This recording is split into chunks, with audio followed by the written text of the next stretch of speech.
About 8 years ago, my wife and I were selling art at a festival in Pennsylvania, and we met some people from the Tesla Science Foundation. And out of all the people we met that weekend, we met a lot of great people. They're the ones that we remained in touch with the most. And I've been friends with the president for a long time. He came to my wedding with his wife. Overall, there are many different people and organizations that are putting together great Tesla works and digging deeper into what was known about him and his discoveries and his wisdom and applying it to modern different techniques and health and a variety of different avenues. Because these ideas were here to help us. His dedication while he was here was always to help the people, help life be easier for everyone, and do it in a great way. And his ways, I have a feeling he had ways of doing it that weren't as traumatically detrimental to our health as they may be now. Unless nowadays they are using the ether and they're just not telling us. But there's something with the ether, and you'll see it in this article as well as many others. But the concept was there, it was defined. Where'd it go? And I absolutely love this picture. And so in my research, I came across this book on archives.org. And I'm going to show you the PDF of it so you can slow down and read it if you want. That'll be next. But I'm going to read a particular section at the end of the article. It's from, I believe, 1909 or 1901. And it's in relation to the ether. And I feel like this is the most important because they talk about it as if it was a known fact. It was absolutely known, and now nowhere this word is used. Although the technology probably is being used under different disguises, in science it doesn't seem to be anywhere. And it was a fact of pretty much eternity, and we're just turning a blind eye to it, and I don't like that. So I found this passage on the ether, and so I'm going to read the last 5 pages. I'm going to show you the book. You can read this article part on your own and take a look at some pictures after that, and then some crazy animations towards the end just to get into the ether and to help you visualize what the ether could look like, because I believe there are different ways that we can see it. Smoke, just several different methods that humans can use to comprehend what the ether patterns and things look like, and art's a good way to represent it. So here we go. Take what you will of this in, and it's going to be a little confusing at first, but I'm reading the first part because it helps lead into the ending part, and I think there's some good insight here that you all will enjoy. So here we go. And if you want to tune on with me, I'm on page 926, I believe it is. It's a section that says, Effects with attuned but widely separated circuits. And think ether here, and listen to what he says. This is someone else writing the article. This isn't Tesla. Here we go. A few experiments performed in Mr. Tesla's laboratory workshop afford an idea of the flexibility of the methods by which powerful electrostatic effects are produced across many feet of intervening space. The workshop is a room about 40 by 8 feet and 10 or 12 feet high. A circuit of small cable is carried around it from the terminals of the oscillator. In the center of the clear open space is placed a coil, wound drum fashion, 3 or 4 feet high and unconnected with the current source, save through the medium of the atmosphere. The coil is provided, as shown in the picture, with 2 condenser plates for adjustment standing up like cymbals. The plates act after the manner of a spring, and the coil is comparable to an electromagnetic weight. The system of apparatus in the middle of the room has therefore a certain period of vibration, just as though it were a tuning fork or a sheet of thin resonant glass. Around the room over the cable there are sent from the oscillator electrical current vibrations. By carefully adjusting the condenser plates so that the periodicity or swing of the induced current is brought into step with that of the cable currents, powerful sparks are made to pour across between the plates in the dense streams shown in figure 9. In this manner, it is easy to reach tensions as high as 200,000 and 300,000 volts. No one who has witnessed these significant experiments can fail to be impressed with the evidence of the actuality of a medium, call it ether or what you will, which in spite of its wonderful tenuity is as capable of transmitting energy as though it were air or water. Still more impressive to a layman, perhaps, is the confidence and easy precision with which these fine adjustments are brought about. In figure 10 there is a similar coil in the middle of the same room, which has been so adjusted to the vibrations sent around the shop that an ordinary 16 candle power incandescent lamp is well lighted up. Figure 11 pursues this a little further. Above the coil, a circle of wire is held by an observer, and an incandescent lamp is attached to the circle. As before, the vibration of the ether in the coil is brought into harmony with the vibrations emitted from the cable. The inductive effect upon the circle held loosely in free space by the observer is so pronounced that the lamp is immediately lighted up, though it may be connected with but one terminal wire or with two.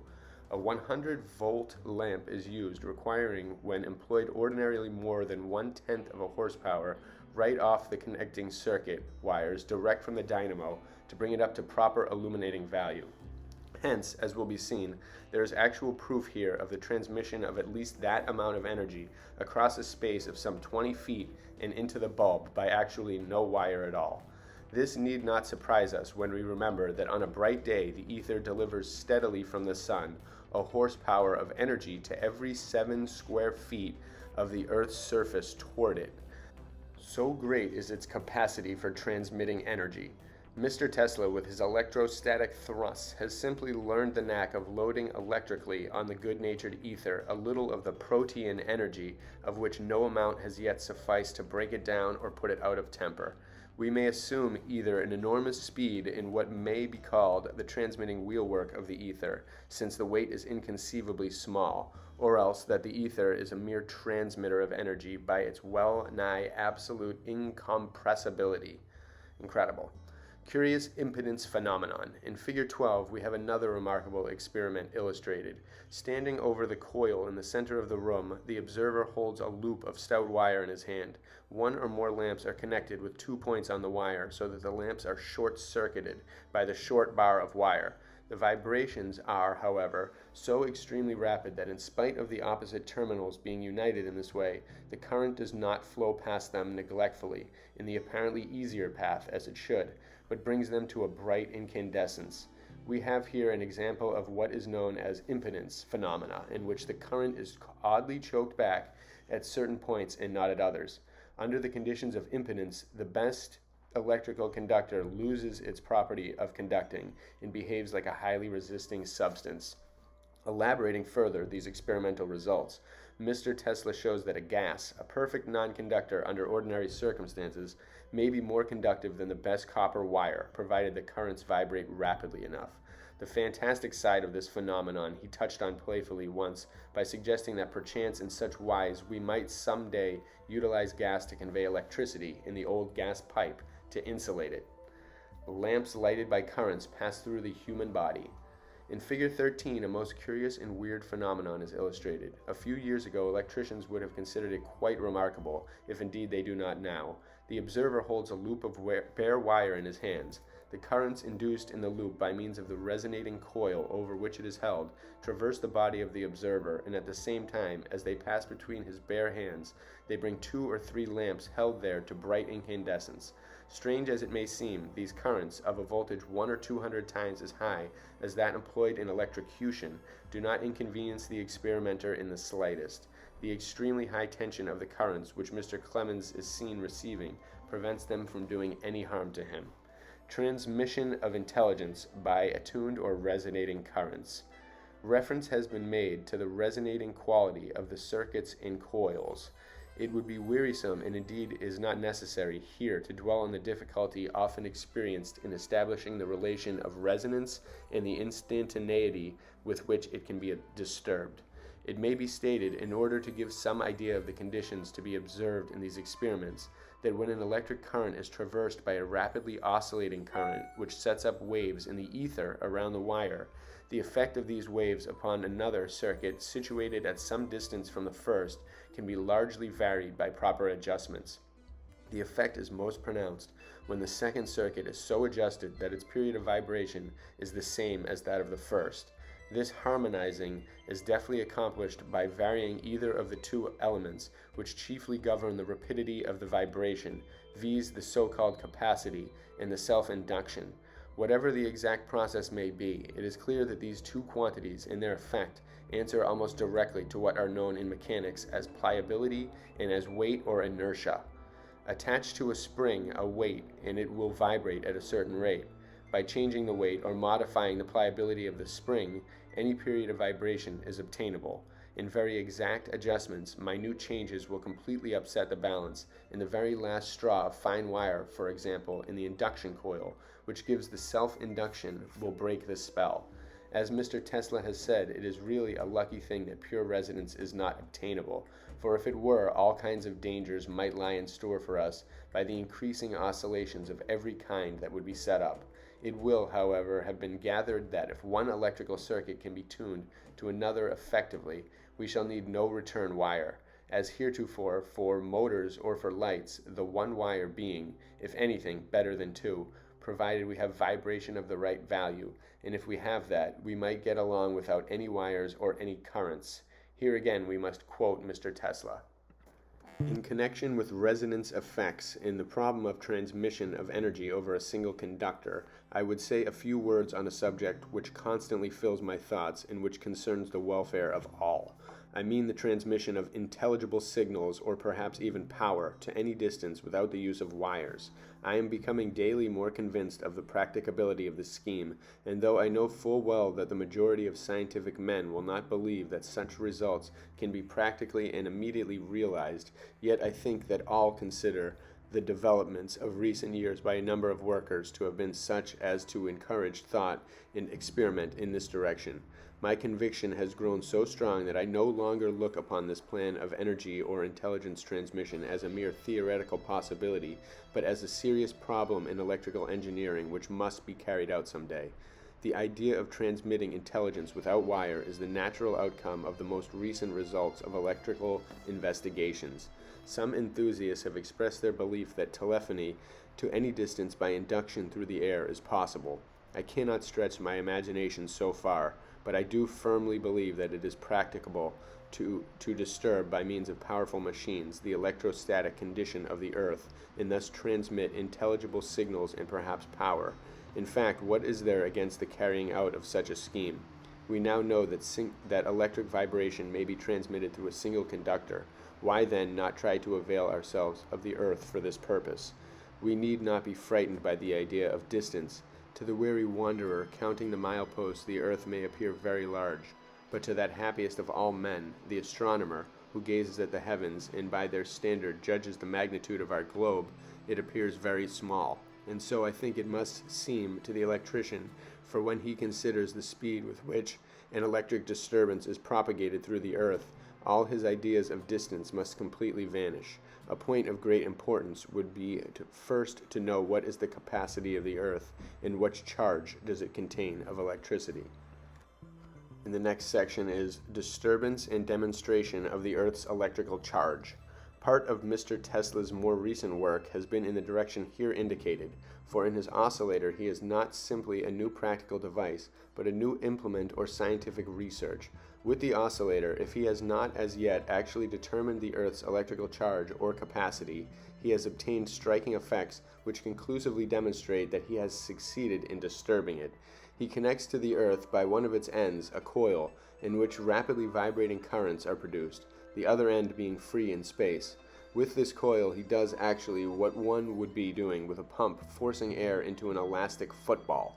At each alternate stroke the ball would expand and contract, but it is evident that such a ball, if filled with air, would, when suddenly expanded or contracted, vibrate at its own rate. Now if the strokes of the pump be so timid that they are in harmony with the individual vibrations of the ball, an intense vibration or surging will be obtained. The purple streamers of electricity thus elicited from the earth and pouring out of the ambient air are marvelous.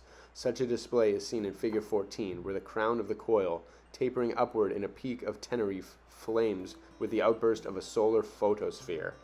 The currents which are made to pass in and out of the earth by means of this coil can also be directed upon the human body.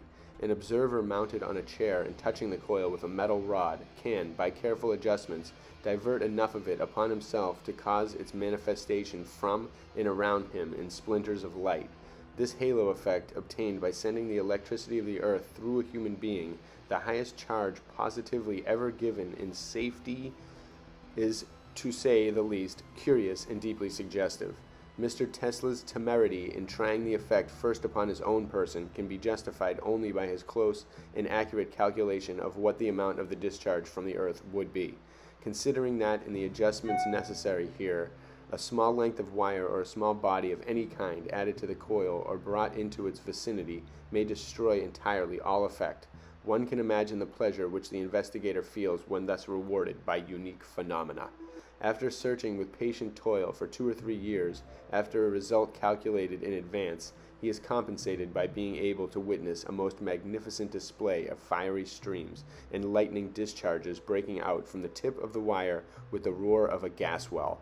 Aside from their deep scientific import and their wondrous fascination as a spectacle, such effects point to many new realizations, making for the higher welfare of the human race.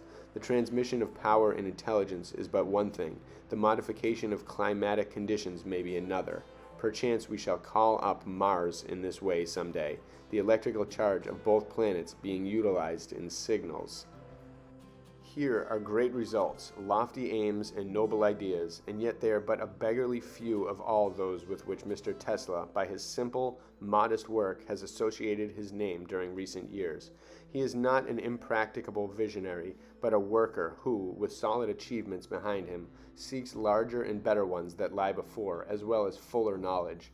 I have ventured to supplement data as to his late inventions by some of his views as to the ether, which, throughout this presentation of his work, has been treated familiarly as the maid of all work of the universe.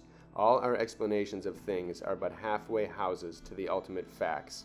It may be said, then, in conclusion, that while Mr. Tesla does not hold Professor Oliver Lodge's ingenious but intricate notion of 2 electricities and 2 ethers, and of the ether as itself electricity, he does belong to what Lord Kelvin has spoken of as the 19th century school of plenum, accepting one ether for light, heat, electricity, and magnetism, outward manifestations of an inward unity whose secret we shall some day learn.